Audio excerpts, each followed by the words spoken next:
So I want to show kind of the canned move, so the default move that everyone kind of builds on. To show you the very first move that everyone learns when they're learning a duck under. And then I'll show you my variation, which is probably a little better fitted for jiu-jitsu.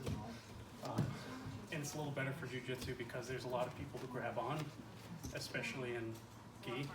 So you want to give them minimal opportunity to grab your clothing and stop you from shooting you.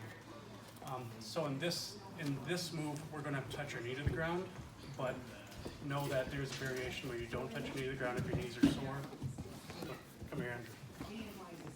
So the canned default move for a duck under is you have inside tie, they have outside tie.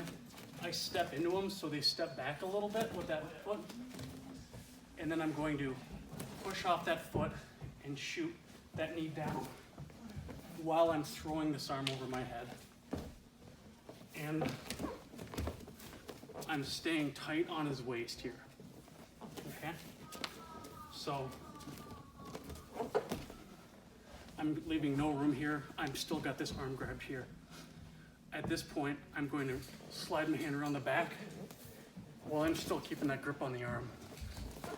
So then I have him here, with that arm grab, and then I would just go to a tie, okay? Yep. So the default move here,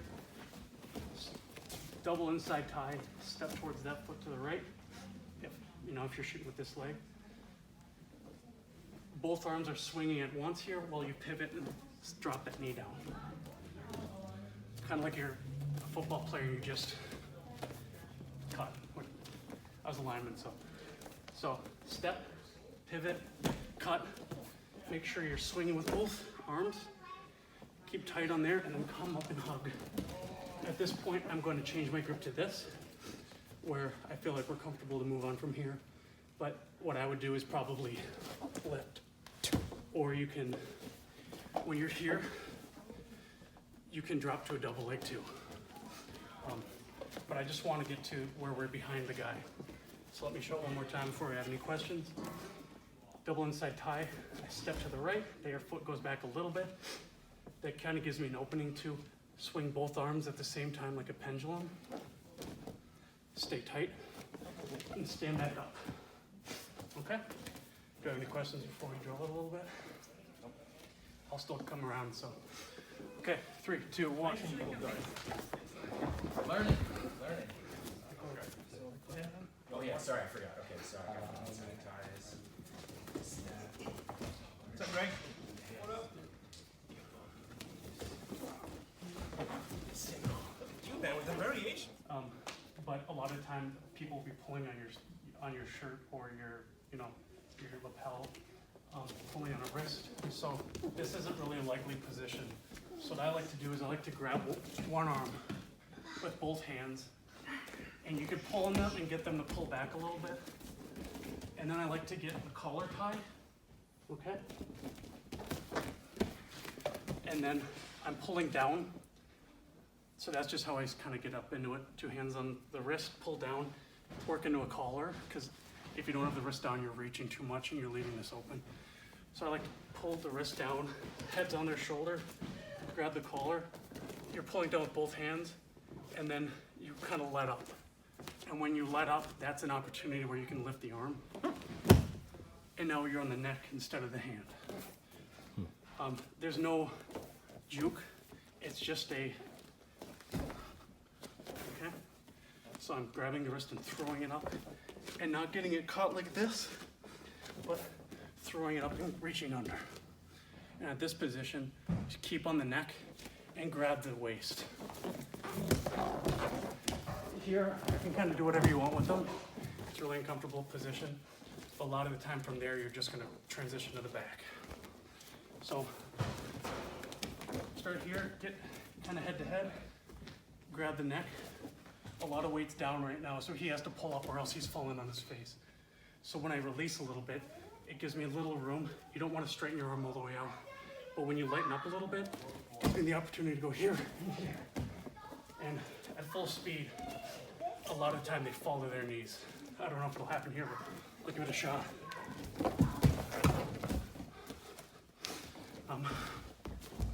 So that's kind of my version of the duck under, where you're the one grabbing. It makes it hard for them to grab because they're defending.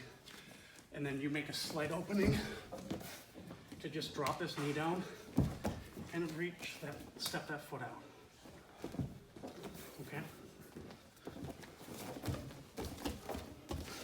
So, any questions on that? I'll walk through it with you too. Okay, 3, 2. They're not used to this. Their default is, let me turn my arm back and get back to neutral, which is the right thought. But look at how off balance I am here to get thin enough to get my arm around and where my weight is. He could throw me. If you just drop to a double leg from here, bad news for me. So if they get this far, you want to grab grips immediately and try to peel them off. And usually you'll get down to here. And this is what we were talking about last week, where you want to oven mitt the hands. Because if I grab at the hands, you'll never get it. You'll never break that grip if you're just pulling at fingers, and you'll probably get caught for doing something like that. But if someone's behind you, you want to pretend like you have oven mitts on and you're trying to open a doorknob like that. And that will help break the grip. And then I'm going to drop my weight and I'm free. And I can turn into them, or I can try to run away. But it's about breaking the grip, putting all the weight on there, and then getting your hips out. And if he drops me, we're back to a scramble, and you're in a better position than them throwing you on the ground. So there's not really a defense to this if you do it again. If I left that gap open, you don't fight to stand back up. You want to grab the grips. He can't do anything really from here, especially if he has no hands. So I'm going to try to fight him away. At this point, if you can get it away and stand up, you're good. But Show your hand placement again for the top hand right there. I'm grabbing at the 4 knuckles. Okay. See that? Yeah. It makes the grip a little weaker. I'm kind of grabbing at the 4 knuckles like this. But if he's here, I'm trying to pry on this, grab the knuckles, same here, and keep him away from me. Generally from here, he's going to try to grab here to continue with the takedown. At this point, it's back to the takedown defense from the back, where you're using your hands like oven mitts on a door, on a rotating lot, and get your hips down, okay? And at that point, you're going to want to try to either face them or get to your butt and fight from it. So we'll do it one more time. If I keep my arm down, he can't shoot. If I keep my elbow down, some of that is just keeping it in. But that opens up another door for another move. Maybe he wants to Russian tie me, do you want to do that? Now I'm open to Russian tie. There's probably 5 other moves I can't think of from there. But you don't need to leave your arm there the whole time if I see him drop to a knee.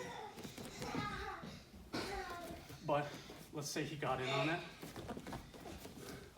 Grab the hands at all times. If you're grabbing his hands, nobody can attack unless they're doing a crazy trip or something. And then keep him away from you. If he gets on your hips, work at the hands. Put your feet out and hips down, and then scramble back to stand. What I would say, maybe don't feel as comfortable with the wide base punching. It's too wide? No. Okay, so here.